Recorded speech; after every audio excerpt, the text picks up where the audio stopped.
Clear prop.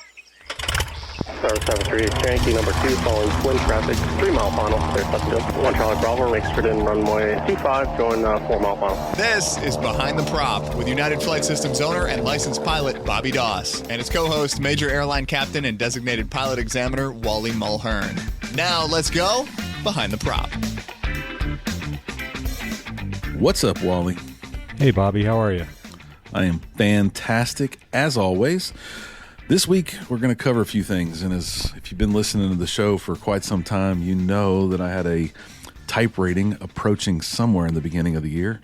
I am in my hotel room at the training center, or near the training center, working on this type rating, and I got to tell you, Wally, my eyes are wide open on how hard learning a jet and all the systems really can be.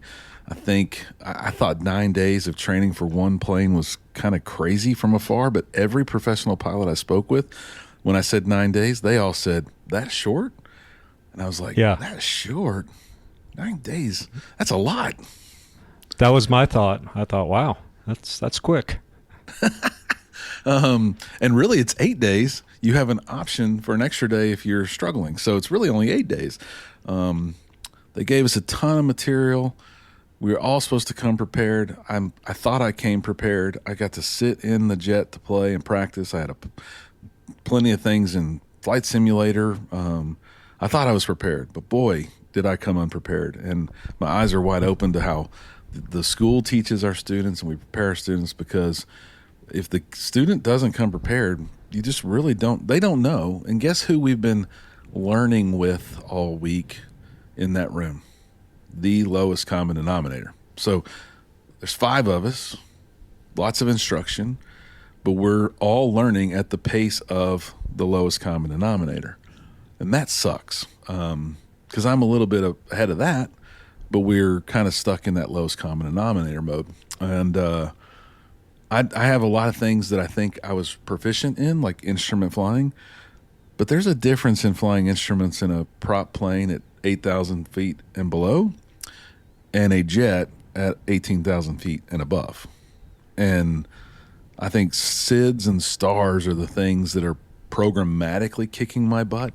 If I would have came more prepared with my understanding and knowledge around SIDS and stars, and not just the knowledge, I mean, the book work and reading the plate, that's one thing.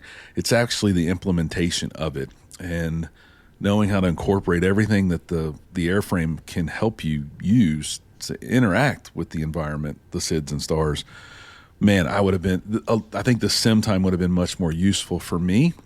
And that's what we're going to talk today about is SIDS, stars, and automation, and tying those all together to make you a lot less stressful and a lot more enabled and ready to go. You know, my IFR flying was almost always hooks to Austin when my kids were in college. And I think you get complacent to the same old route, the same old altitudes, and it gets real easy because you don't have to think about it. It's clear. Right. It's not clear. Am I in the clouds? Am I not in the clouds? Am I filing or not filing? But you pretty much know the runways, pretty much know the altitudes, you know the field elevations. And I'm in an environment now where I'm flying in the mountains to airports I've never been to, some airports with 6 runways, left, center, right, many different angles that I'm not used to because I'm just used to north and south runways in Texas and Houston anyway. There's runways pointing all different crazy directions with other big jets on those runways.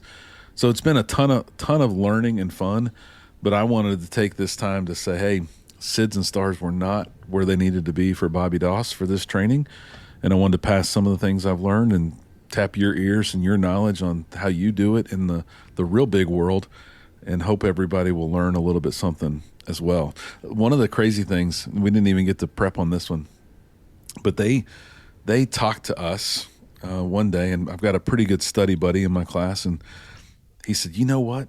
I didn't know and he's a CFII, who's also here to get his type rating to be a professional jet pilot. He said, they told me that there's a difference between on-course and direct to, and he didn't know that. And I said, you didn't know that?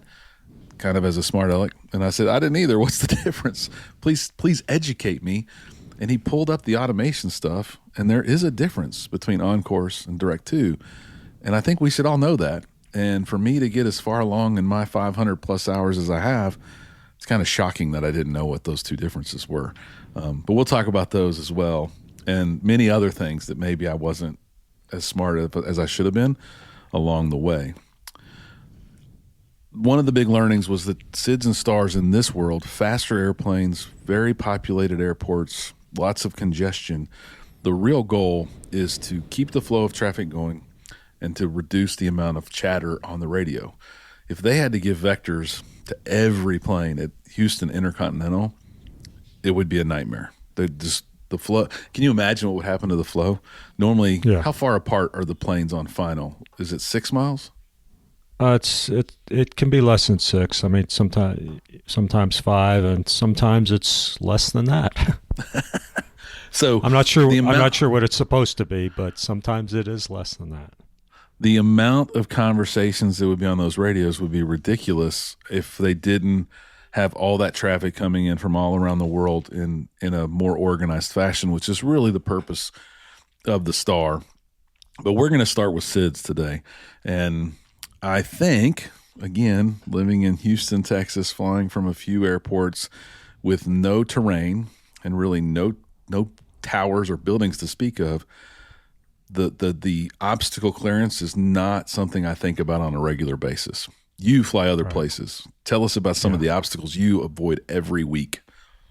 Yeah, well, Colorado is the big one, and we do a lot of. I do a lot of flying out of Denver, and west of Denver we got the Rocky Mountains, and even Honolulu. Taking off Honolulu, you've got Waikiki Beach, you got the hotels, you got Diamond Head, that's straight ahead. So you take off runway 8 right in Honolulu, and it's a right turn to heading 155 out over the water. So you do have and then you get into the really tricky places like Eagle, Colorado.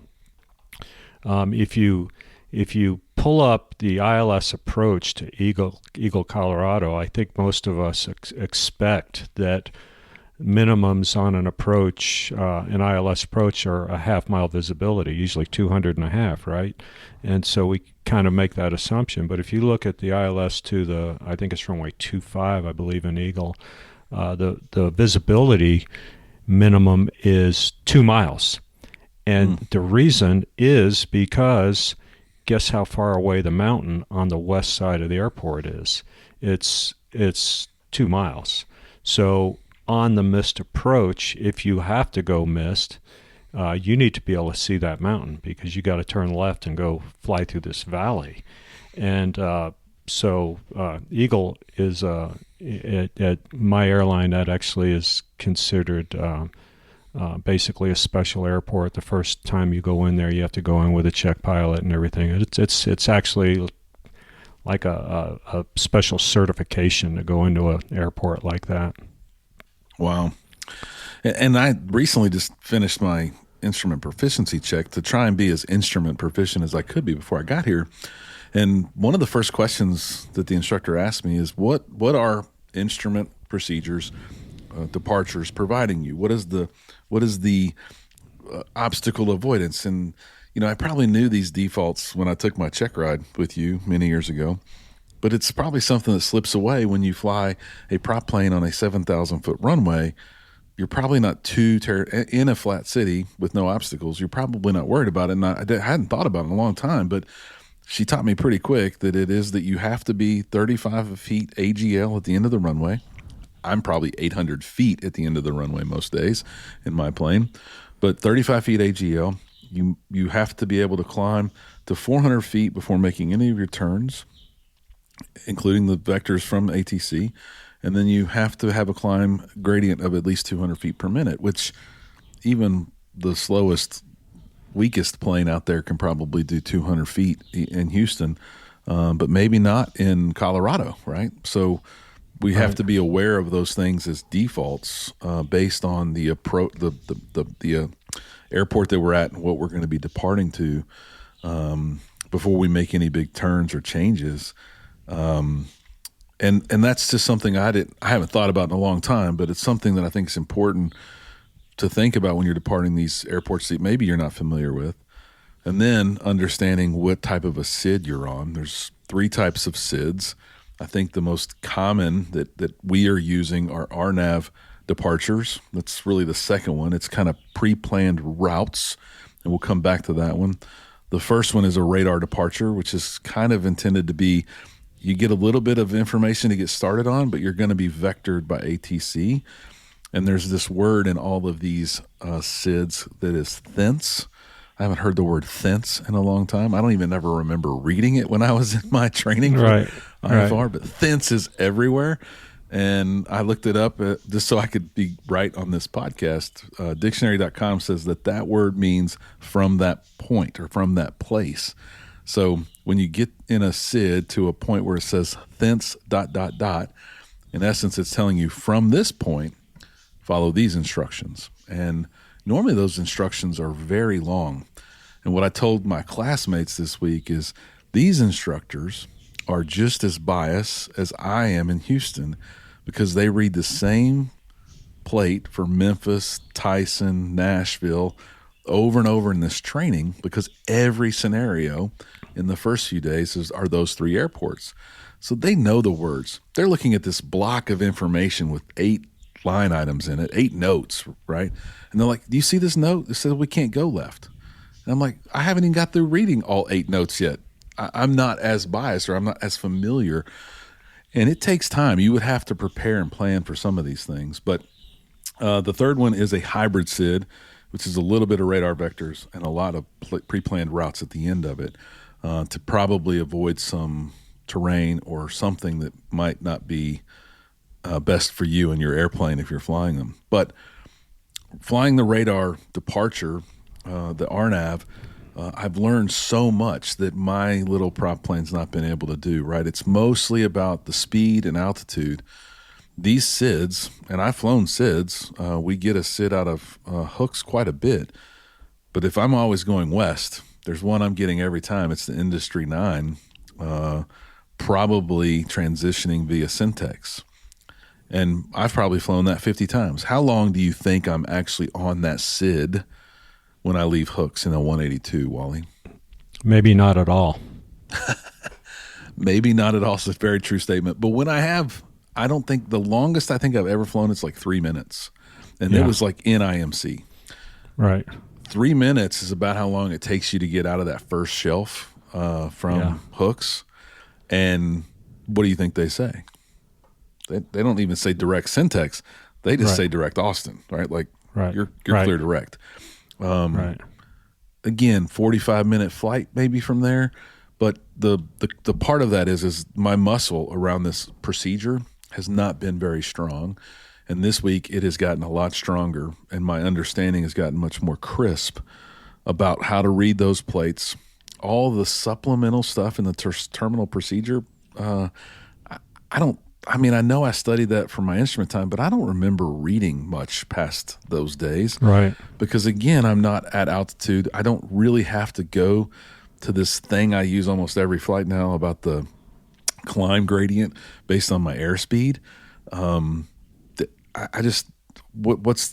are my options in a 182? It's either as much as I can or somewhere in between, but there's like not that much option.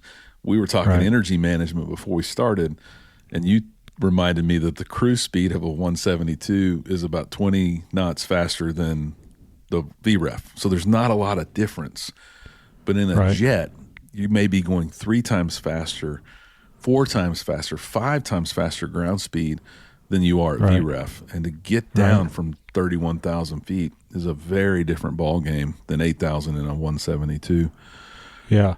You know, as we're talking, it occurred to me that we may have some listeners out there who don't know what a SID and a STAR is. A SID, it's an acronym, SID, and it stands for Standard Instrument Departure. And a STAR is an acronym for the arrival, which stands for Standard Terminal Arrival Route.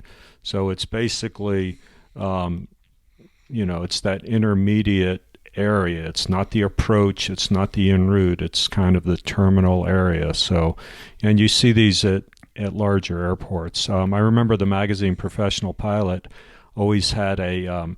My dad used to get Professional Pilot, and I'm going off on a tangent a little bit here, but it's kind of funny, I think.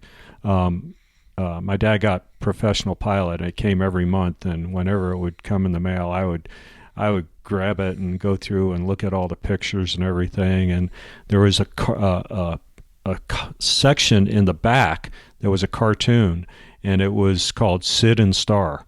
And it was two guys. They were two pilots, two corporate pilots. One guy's name was Sid and one guy's name was Star, and they always did kind of crazy things. And I remember when I started my instrument training, we started talking about SIDs and stars, and I thought, wait a minute, those are the cartoon guys in the back of Professional Pilot. So anyway, just a little sidetrack there. That's awesome. The good catch on the acronyms, because I think I've been inundated with acronyms this week, and I swore I wouldn't use any on this podcast. But I would say probably even after I got my instrument rating, sure, I knew it was a departure, but I probably couldn't remember what the other two letters stood for in every time I got asked. And being in this training, I'm inundated with acronyms that I don't know because I'm not around this stuff, meaning the airframe and some of the procedures that we're doing for this company.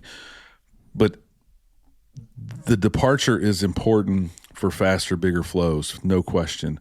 We probably aren't going to get them a lot in GA. And when we do, I think ATC is just going to move us out of the way of the faster traffic anyway. And they can keep us clear and low, and they know it. Everybody's going to be climbing fast up above us. But they're very different than approach plates. I think approaches are in everyone's wheelhouse that flies IFR, because that's where we spend 90% of our time probably in our training. Maybe a little bit of the en route stuff, but a lot in the approach phase. And those approach charts are always, well, there may be not always, but 99% of the time they're one page. And I've been working with Jeppesen charts lately because I knew I was going to be asked to use Jeppesen charts here. So I've been trying to read them. And using FAA charts forever, the flow is very different. The reading it is very different. And that's taking me some time. But a SID and a star might be 3 pages. All the notes and things might be a lot more than that first page. So don't get stuck believing that a SID is 1 page. It can be multiple pages. And the most important information might not be on the first page. Right.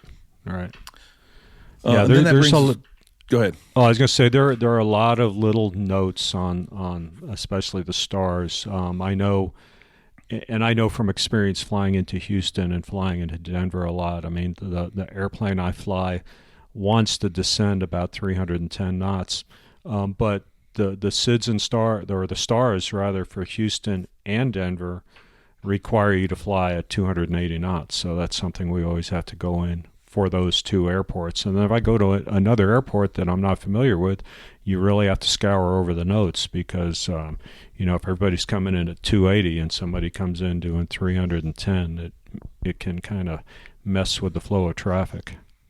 Yeah, no question. I got to revisit ODPs a lot based on just knowing that air traffic control for these pilots and these planes, they're going to expect me to understand everything.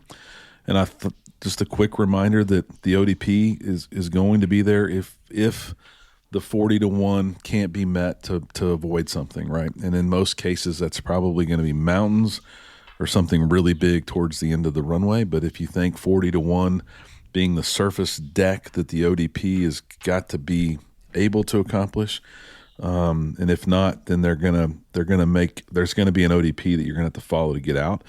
Again, something we're probably not going to get a lot in GA aircraft because we're not moving fast enough to get to that quick enough is my guess. And what's an ODP? Obstacle Departure Procedure. There we go. Good call. Good catch again. Maybe I'm not going to do good with my acronyms today. And then I got to revisit the black T, the black upside down triangle with a T in it. That's really when there's some non-standard stuff. Normally that's when the climb gradients requirement's a little bit more than the default or the 200 feet per minute. There's some stuff in the north and Vegas and West Coast that we've done where you had to be able to climb at like 320 feet per minute instead of 200 feet per minute. And again, those notes are hard. there's so many of them. But if you know what runway you're departing on, probably on the ATIS, it takes those notes and crushes them to a much more manageable level, because you really need to pay attention to the ones that are prescriptive to your aircraft and your runway, and then you're pretty good shape after that. But make sure you read them all, because you will be expected to understand and be able to do it. I think that's been the scary part for me, is they say, ATC expects you to understand what they're saying. There is no help anymore, right? And in our training environment, we're always training, and I think they know that, and ATC does help a lot. But if you're in a jet and you're at 31,000 feet, I don't think they're going to tell you what you're supposed to do on the way down. They're going to expect that you know what to do on the way up and on the way down. Yeah. And that's really the entire section of 5-4 in the AIM, right? It is the pilot and air traffic controller's responsibilities. And I don't remember that. We talk a lot about the regulations in the AIM being non-regulatory, but there's an entire chapter in the AIM that tells us what we're supposed to be responsible for and what ATC is supposed to be responsible for. And I'm not going to get to it this week, but I will get through that chapter at some point and understand all those rules, and I think it's a good thing for all pilots to be aware of. Yeah, there is so much stuff in the AIM. I distinctly remember as a young pilot. I don't remember where I was. I had at least my private, maybe my instrument. I don't know, somewhere in there, somewhere in my training career. But I remember really for the first time looking in the AIM, and I remember sitting up in my bed in my bedroom and looking at this stuff, and it was a light bulb moment. I remember thinking, holy cow, there's some good stuff back here. And yeah, I mean, I'm a little bit of a geek when it comes to this kind of stuff, but up until that point, I really hadn't gotten into it, which was, shame on me for not. And I'm sure my instructor had said, hey, this is in the AIM, take a look at it. And I probably said, yeah, okay, whatever. But you and another million students for sure. Yeah, and I look at the regulations as the stuff that you have to do, and the AIM is kind of the stuff that you should do. And I think all of us want to be in that, if you should do it, well, we probably should do it. No question. So let's jump to STARS. Again, standard terminal arrival route.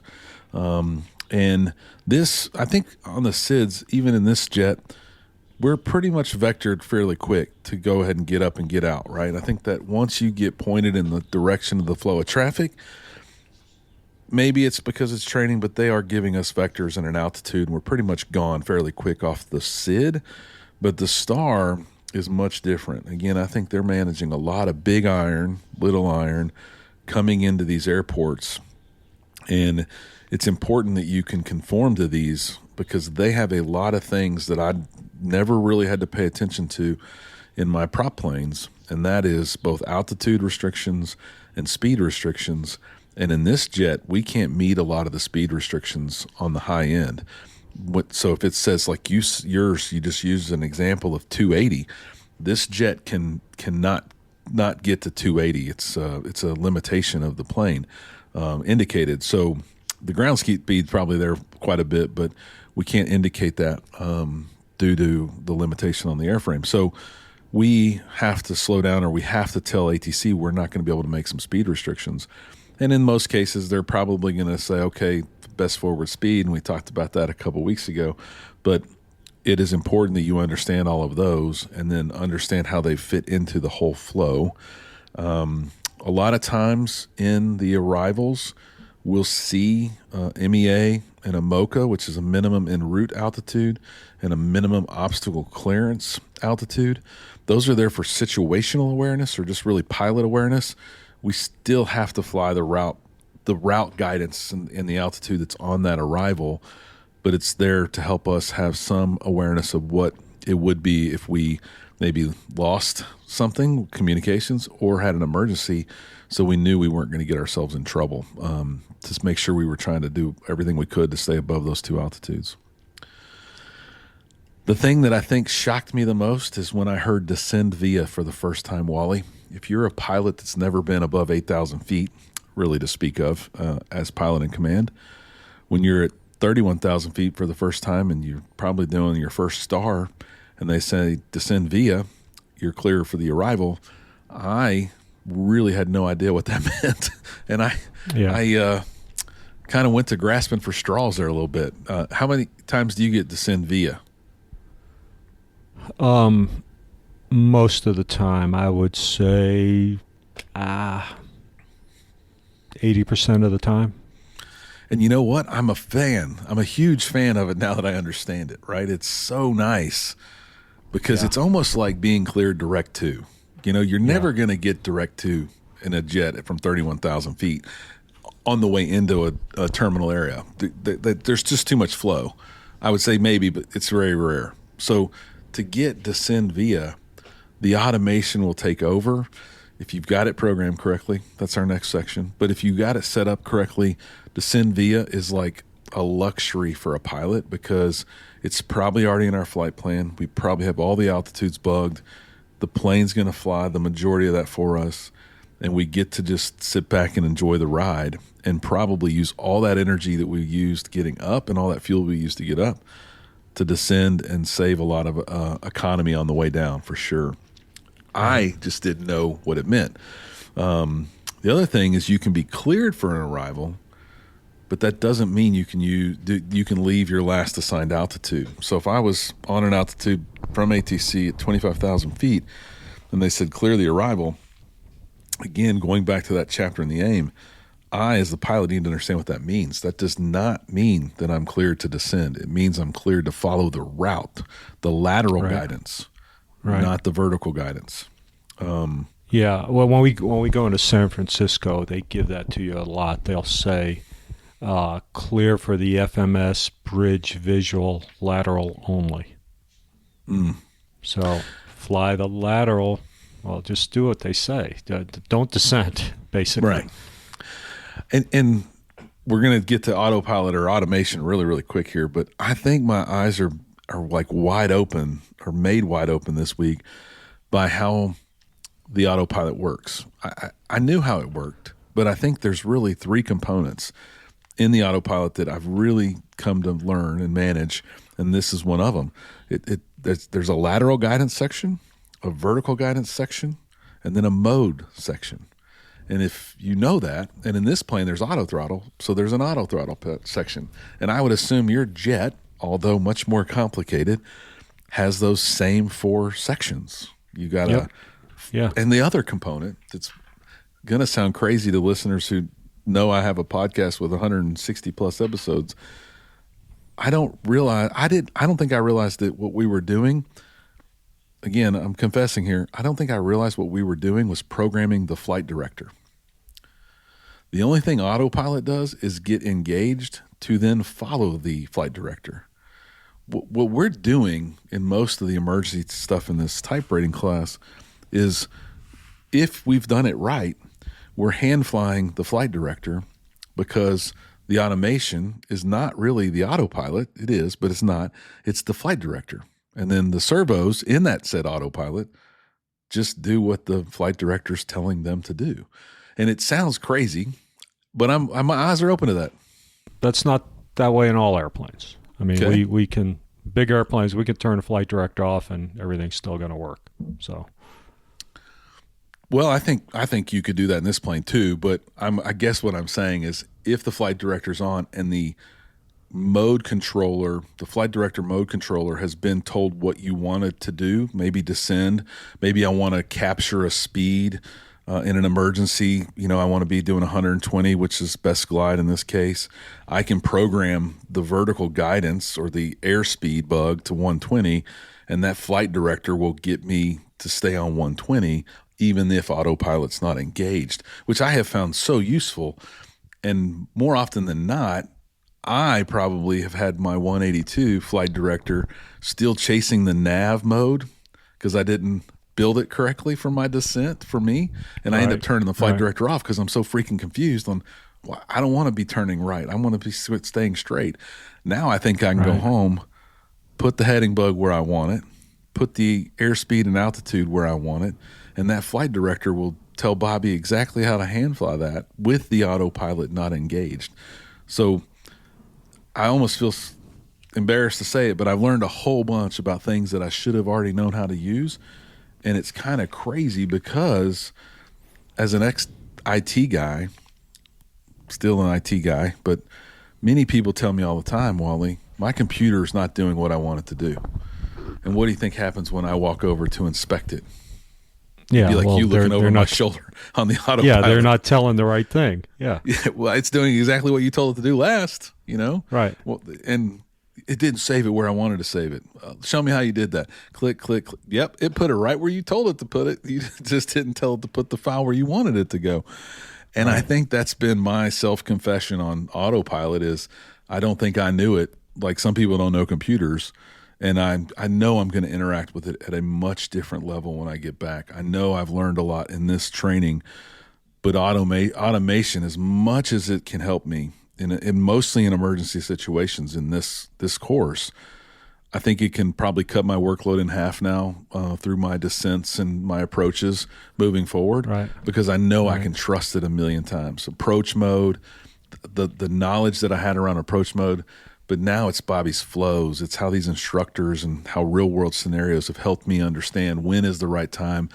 And depending on what I've built in my flight director control module mode here, what does that mean is going to happen when I do hit approach mode? Do I have the right thing in standby?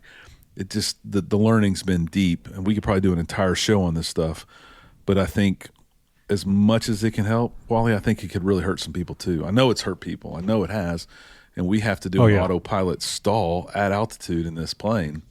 And while you might get 8 warnings that it's about to happen, I can still see where someone would get confused and it sneak up and bite them, right? I mean, I've heard airspeed a lot this week in the sim because I forgot to re-engage auto throttle, right? And I'm just floating along at idle going, and I can imagine my instructor behind me going, Think, Bobby, think. You forgot something. And here I am just slowing down at 30,000 feet, about to stall.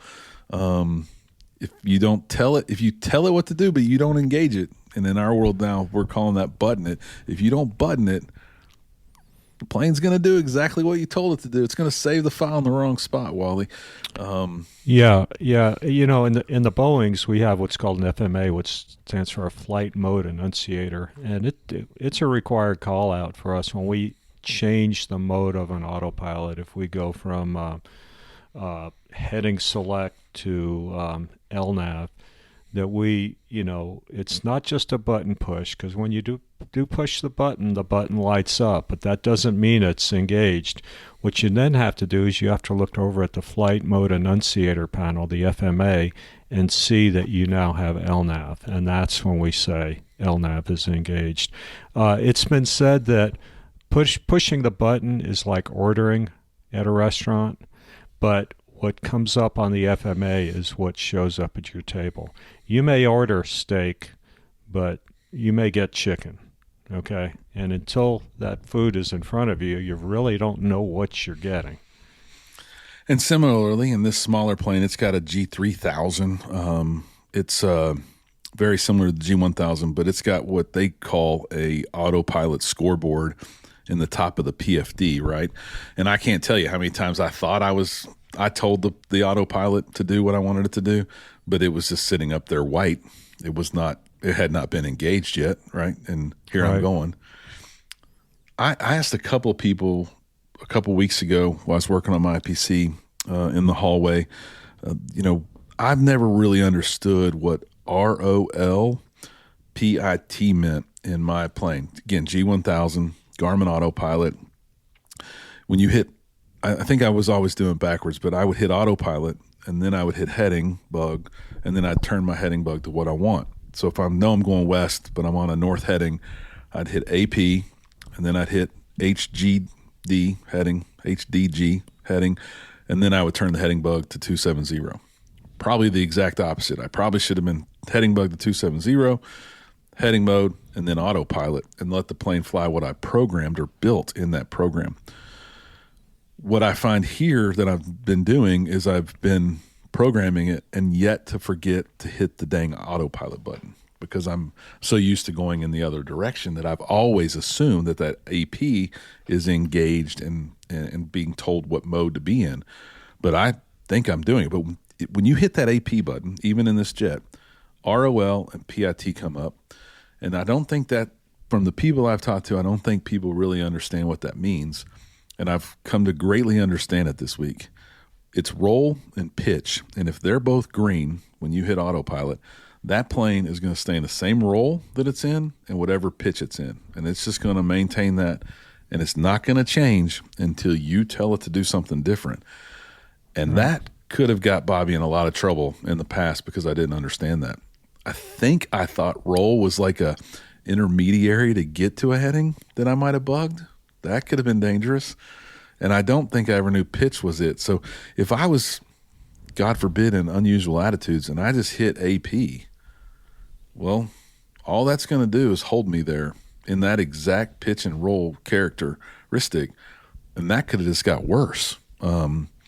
So if you didn't know that, now you hopefully know it. Again, another confession from Bobby's lack of skills, but staying in roll and pitch are really only good if your wings are level and you're flying level to give you a chance to catch your breath and take your breath. A lot of the newer autopilots have LVL, which is just going to level the wings for you and kind of level the plane off. My 182 does not have that feature, but if I'm straight and level and I hit AP, it's going to maintain that roll and pitch until I get a chance to catch up and maybe get in front of the airplane again. Anything to add to that, Wally? No, I don't think so. Again, lots of information. Hopefully my lack of knowledge and a lot of learning this week will help all of our listeners understand some good stuff. I think the big takeaway for me was the flight director is extremely valuable, even if you're not using the autopilot while it's engaged. It can help you do a lot of things to descend at the speeds and directions, lateral and vertical, that you want. I think an acronym, or not an acronym really, but a phrase that I've heard before, and maybe it was from you, but it's build it, bug it, and button it is what we use in this plane. And that's build that plan in the autopilot flight director, and then bug everything that you want in that as well, and then hit the button for autopilot, VNAV, auto throttle, whatever button you have to push to make sure. And then, as Wally said, I have incorporated to myself that I will call out that I have bugged it and that I have actually buttoned it and that I see it in the scoreboard, so that I know that I have checked myself and don't leave myself kind of in a purgatory of unknown and the computer saving the file in the wrong spot kind of thing, if that makes sense. Yeah, and we've all done that. I actually did that with Amazon the other day. I bought something on Amazon and it was going to be here the next day, and it was not there the next day, and then the next day comes along and it still wasn't there, and I'm mad at Amazon, and I go to look at my app, and guess what? It's still sitting in my cart. I didn't in the hit cart. buy now. It's like, dang it. Yep. Oh, well. Yeah. Been there, done that many, many times, because I buy so much crap from Amazon. I've actually decided that I won't actually hit buy until like 3 p.m. because I still will get it the next day. Right. And I know I'm probably going to pick one more thing. So I'm trying to help save the world a little bit by not getting 8 deliveries in one day. So sometimes I forget to check out, and same thing happens. So I think, again, I've learned so much that's going to help me in my 182. I hope I get to fly this jet a lot in the future and get to continue to grow my skills as a pilot. But I would, just on the surface, this automation alone, I bet it's going to save me half the workload when I'm descending, even just going to Austin, and make me a much safer, better pilot through all phases of flight. If you have questions about SIDS, again, standard instrument departures, or STARS, standard terminal arrival routes, or any of the automation, we didn't talk about every autopilot, kind of focused on Garmin there. Lord, if you knew what we could talk about for ForeFlight or electronic flight bags and all the charts and things that you could really do better with in your single pilot resource management world, whole other show there as well. Anything to wrap up with, Wally? No, just good luck the rest of the way. How many days left do you have? About to walk over and do about 4 hours of studying before I call it a night. I've got 3 more sims, so really 2 sims tomorrow, 1 sim on Tuesday, and check ride on Wednesday. So All right. hopefully there'll be a show in a well. few weeks about my experience and my new type rating. We'll see. All right. As always, thanks for listening, and stay behind the prop, or maybe this week we'll say in front of the medium bypass fan turbine engine. There you go. Thanks for checking out the Behind the Prop podcast. Be sure to click subscribe and check us out online at BehindTheProp.com. Behind the Prop is recorded in Houston, Texas. Creator and host is Bobby Doss. Co-host is Wally Mulhern. The show is for entertainment purposes only and is not meant to replace actual flight instruction. Thanks for listening, and remember, fly safe.